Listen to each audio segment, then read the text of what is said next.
WrestleMania season is supposed to bring clarity. Instead, it just got complicated. Seth Rollins was expected to return and face Bron Breakker on the biggest stage of them all. That felt like the plan, that felt like the directions. But no, injuries may have changed everything. Bron Breakker's status is curtain. Seth Rollins is still recovering. The vision has collapsed, and suddenly there's one name quietly sitting in the middle of all this chaos. Bronson Reed. If a breaker cannot go, does WWE pivot? Does Seth Rollins shift from a generational clash to a revenge story? And could WrestleMania 42 in Las Vegas future the renewal of one of 2024 most physically rivalries? Let's break it all down. Welcome to Matt Chatter. For months, the expectation seemed straightforward. Seth Rollins would return from his shoulder injury before WrestleMania 42. Bron Breakker, one of WWE's fastest rising powerhouses, would stand across the ring from him. Walton, mastermind versus explosive young forces. It's made sense creatively. Breakker represents WWE's future intensity, aggression, dominance. Rollins represent the present, experience, psychology, resilience. The match had built-in storytelling. Breaker turning on Rollins, the collapse of the villain, Rollins getting kicked out of his own creation. It was layered, it was personal, it was WrestleMania worthy. But wrestling is unpredictable, especially when injuries get involved. Rollins has been out since October due to a shoulder injury. Before stepping away, his final major television moment was significant that he was removed from the vision, not just attacked, not just betrayed, removed. That matters, because the vision wasn't just a faction, it was Seth's idea. His recruitment, his leadership, and to be cast out of something you built, that creates a natural revenge arc when Rollins comes back. He doesn't just return for a match, he returns with unfinished business.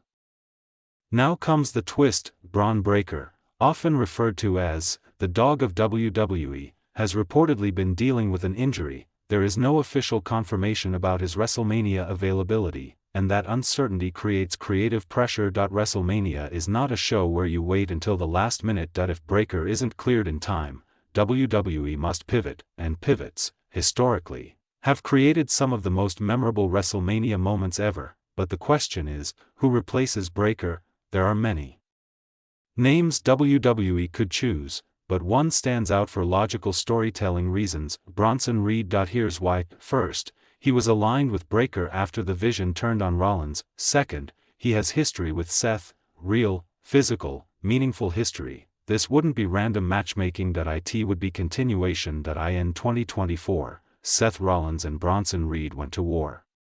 Not just competitive matches, war. Reed delivered 6 tsunami splashes across their rivalry. Point 6. That wasn't dominance, that was punishment. Their feud was built on physical escalation. Rollins used experience and ring IQ, Reed used size, impact, and brutality. Crown jewel, Rollins managed to defeat Reed, but weeks later on Raw, Reed answered back and secured a victory of his own. They ended up essentially even, one win each.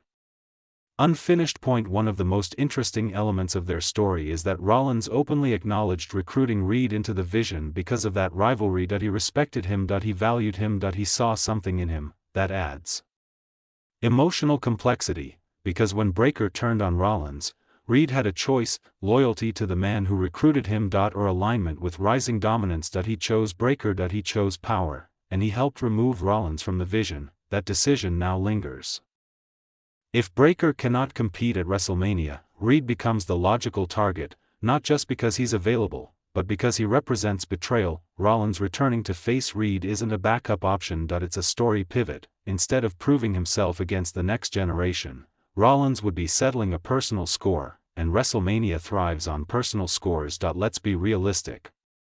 Seth Rollins is not missing WrestleMania 42 if he's medically cleared. He's too important, too established, too integral to WWE's modern era. If he competes, the story needs weight. Facing Reed gives him revenge, motivation, emotional payoff, a physically intense showcase, and perhaps most importantly, control of his narrative again. Now flip it. If Reed faces Rollins at WrestleMania, it elevates him significantly. Reed already holds a notable victory over Roman Reigns at Crown Jewel, Perth.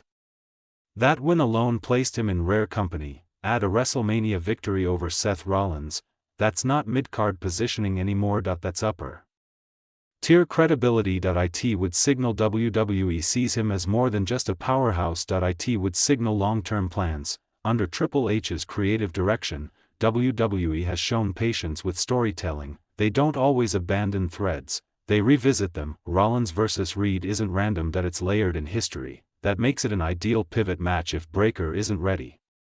Triple H tends to lean into logical progression, and this feels logical. Of course, this is all speculation. If Breakker is cleared in time, the original plan could stay intact. Rollins vs. Breakker is still compelling. That match represents past versus future, precision versus raw aggression, leadership versus takeover. But even then, Reed's presence in the background adds intrigue. A triple threat scenario isn't impossible, especially given their intertwined stories. Las Vegas brings spectacle, and WrestleMania 42 is expected to feel massive.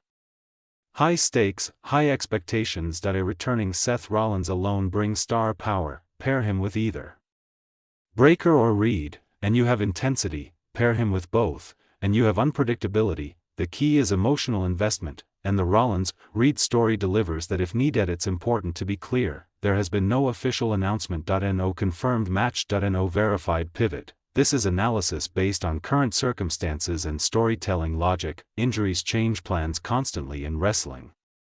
Creative teams adapt. We're simply looking at the most coherent direction if adjustments are necessary. So here's the big question: if Bron Breakker can't compete at WrestleMania 42, should WWE pivot to Seth Rollins vs. Bronson Reed, or should they go in a completely different direction? Does Rollins need revenge? Does Reed deserve that spotlight? Drop your thoughts in the comments. I want to hear your WrestleMania predictions. If you enjoyed this breakdown, make sure to like the video, subscribe to the channel, and turn on notifications so you don't miss the next deep dive. This is Matt Chatter, where we analyze the stories behind the spectacle. See you in the next one.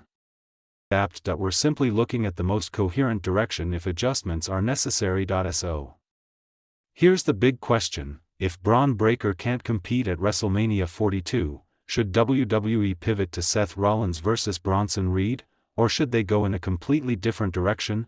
Does Rollins need revenge? Does Reed deserve that spotlight? Drop your thoughts in the comments. I want to hear your WrestleMania predictions. If you enjoyed this breakdown, make sure to like the video, subscribe to the channel, and turn on notifications so you don't miss the next deep dive. This is Matt Chatter, where we analyze the stories behind the spectacle. See you in the next one.